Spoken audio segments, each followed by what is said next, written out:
Welcome. In front of me is a BluBoo XTouch, and I will show you how to insert a memory card and a SIM card into the device. So as you can see, I have both of the things right here and a little SIM ejector tool. So what you want to do is, I'm just going to lock the screen and turn it the other way around.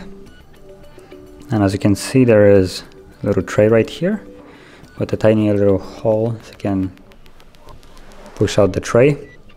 Just put it in there and push in. It should pop out, and then you will get this little tray. Just gonna move it back, and what you want to do is SIM card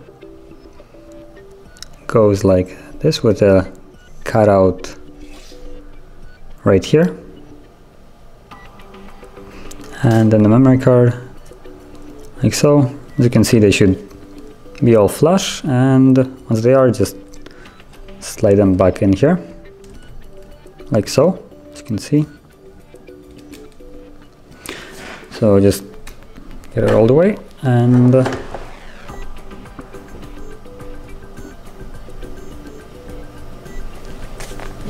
as you can see, they're both working.